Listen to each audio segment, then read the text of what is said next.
Serial Kitab Tauhid bagian 34.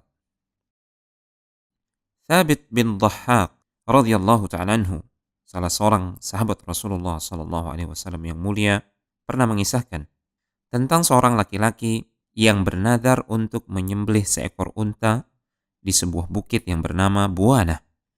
Sebelum menunaikan nadarnya tersebut, laki-laki tersebut berkonsultasi kepada Rasulullah sallallahu alaihi wasallam. Lantas Rasulullah sallallahu alaihi wasallam bertanya kepadanya, "Hal kana fiha wathanun min awthanil jahiliyyati yu'badu?" Apakah di tempat engkau akan menunaikan nadar tersebut dulunya pernah ada berhala di antara sekian berhala-berhala jahiliyah yang disembah? Laki-laki itu mengatakan, tidak. Nabi kembali bertanya, "Fahal kana fiha 'idun min a'yadihim?"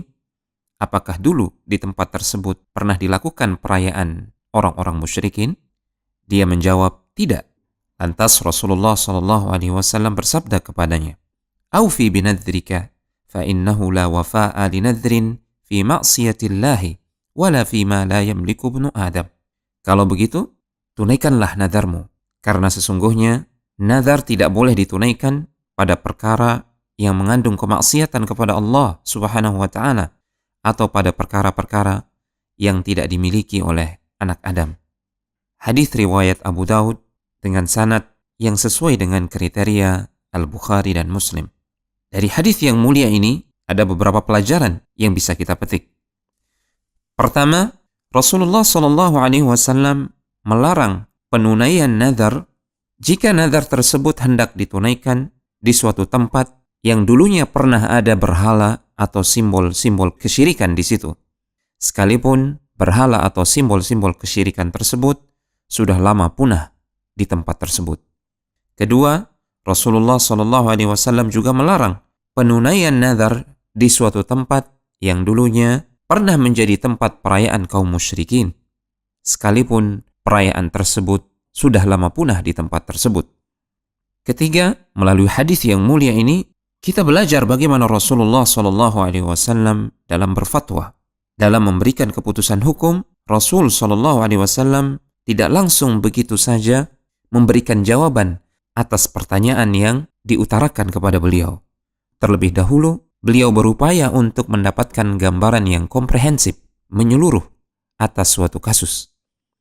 Lihatlah bagaimana beliau beberapa kali bertanya balik kepada penanya untuk mendapatkan gambaran yang lebih jelas terkait pertanyaan yang diutarakan kepada beliau. Setelah mendapatkan gambaran yang jelas, barulah beliau memberikan keputusan hukum.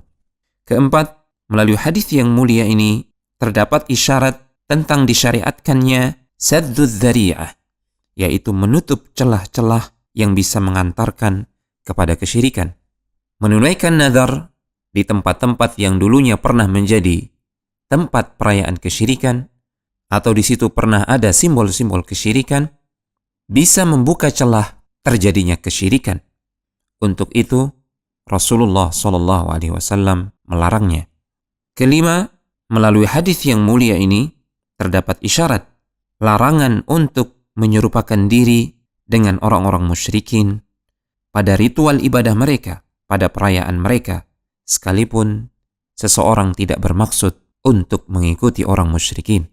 Keenam, berkurban untuk Allah Subhanahu wa taala jika dilakukan di tempat-tempat yang pernah menjadi lokasi pengorbanan orang-orang musyrikin atau lokasi perayaan hari raya mereka merupakan suatu kemaksiatan. Ketujuh, nadar yang mengandung kemaksiatan tidak boleh untuk ditunaikan. Kedelapan, nadar yang terbebas dari kemaksiatan kepada Allah Subhanahu wa taala dan mungkin untuk diwujudkan, maka wajib untuk ditunaikan. Kesembilan, nadar adalah ibadah, tidak boleh untuk dipalingkan kepada selain Allah sedikit pun. Karena Rasulullah sallallahu alaihi wasallam pernah bersabda, "Man nadhara an yuti'a Allah falyuti'hu, wa man nadhara an ya'si Allah fala ya'sihi." Siapa yang bernadar untuk taat kepada Allah, maka dia harus menunaikan nadar tersebut. Dan barang siapa yang bernazar untuk melakukan maksiat kepada Allah, maka janganlah dia bermaksiat kepada Allah. Janganlah dia menunaikan nadar tersebut. Hadis riwayat Al-Bukhari, Abu Daud, dan At-Tirmidzi. Telegram channel Kristal Iman.